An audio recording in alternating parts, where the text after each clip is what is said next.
नमस्कार. सनातन हिंदू धर्मात चातुर्मासाला सर्वात पवित्र आणि आध्यात्मिक काळ मानला जातो. हा 4 महिन्यांचा कालावधी आत्मचिंतन, संयम, साधना आणि ईश्वर भक्तीचा दिव्य पर्व आहे.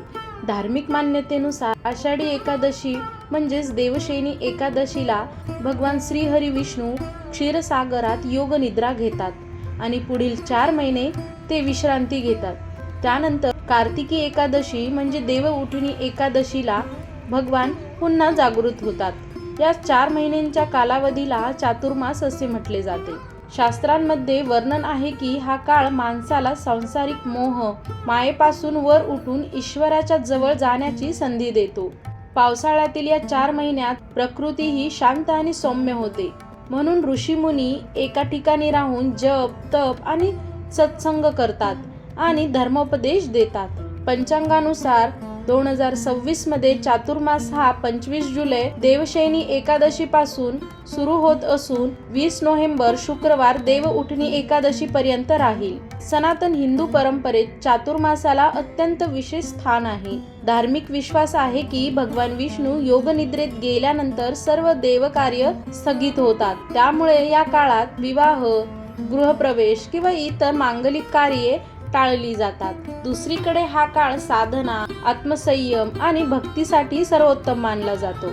पद्मपुराण आणि इतर ग्रंथांमध्ये म्हटले आहे की जो व्यक्ती चातुर्मासात भगवान विष्णूंचे स्मरण करतो, नियमित पूजा करतो, सत्संग ऐकतो, गरजूंची सेवा करतो, त्याच्यावर भगवान श्रीहरी विष्णूंची कृपा राहते. चातुर्मासासंबंधीची एक पौराणिक कथा. एकदा असुरांचा राजा बळी आपल्या पुण्यकर्म आणि दानशीलतेसाठी तिन्ही लोकांवर राज्य करू लागला. देवतांच्या विनंतीवर भगवान विष्णूंनी वामन अवतार धारण केला आणि राजा बलीकडे भिक्षा मागण्यासाठी गेले. वामन रूपात भगवान विष्णूंनी बलीकडे 3 पावले भूमी मागितली. बलीने संकल्प केला तेव्हा भगवान विशाल रूप धारण करून उभे राहिले. पहिल्या पावलाने संपूर्ण पृथ्वी आणि दुसऱ्या पावलाने संपूर्ण आकाश व्यापले. तिसऱ्या पावलासाठी जागा न उरल्यावर बलीने आपले डोके पुढे केले. भगवान वामन बलीच्या उदारतेने आणि दानशीलतेने प्रसन्न झाले. त्यांनी बलीला वरदान मागण्याचे सांगितले. भक्तवत्सल बलीने वर मागितले की हे प्रभू, आपण सदैव माझ्यासोबत पाताळ लोकात राहा. भगवान विष्णूंनी त्याची इच्छा पूर्ण केली आणि पाताळ लोकात गेले. दरम्यान वैकुंठात माता लक्ष्मी आणि इतर देवता भगवान विष्णूंच्या अनुपस्थितीने चिंतित झाले. माता लक्ष्मीने युक्ती केली. बळीकडे जाऊन त्यांना भाऊ मानले आणि भेट स्वरूपात भगवान विष्णूंना वैकुंठात परत आणले. पण भगवान विष्णूंना दिलेले वचन पाळणे आवश्यक होते. त्यामुळे आषाढ शुक्ल एकादशी ते कार्तिक शुक्ल एकादशी पर्यंत भगवान विष्णू राजा बळीच्या पाताळ राज्यात विश्रांती घेतात. यात 4 महिन्यांचा काळ म्हणजे चातुर्मास. चातुर्मासात धर्मशास्त्रांनी अनेक कार्ये सांगितली आहेत, ज्याचे पालन केल्याने साधकाला आध्यात्मिक लाभ मिळतो. भगवान विष्णू आणि माता लक्ष्मीची आराधना करावी. विष्णू सहस्त्रनामाचे पाठ करावेत. एकादशीचे व्रत पाळावे. तुळशी पूजन आणि तुलसी सेवा करावी. संतांचे प्रवचन, कथा आणि सत्संगात सहभागी व्हावे. गरज, असहाय्य, रोगी आणि दिव्यांग व्यक्तीची सेवा करावी. गोसेवा, अन्नदान, वस्त्रदान, जलदान अशी पुण्यकर्मे करावी. मन, वचन आणि कर्माने पवित्रता राखावी. असे म्हटले जाते की या 4 महिन्यात केलेले प्रत्येक शुभ कार्य सामान्य माणसाच्या जीवनात अनेक पटीने अधिक पुण्य देते. सनातन परंपरेनुसार भगवान विष्णूच्या शयन काळात काही मांगलिक कार्ये स्थगित केली जातात. ती म्हणजे विवाह संस्कार केले जात नाहीत. गृहप्रवेश किंवा भूमिपूजन टाळले जाते.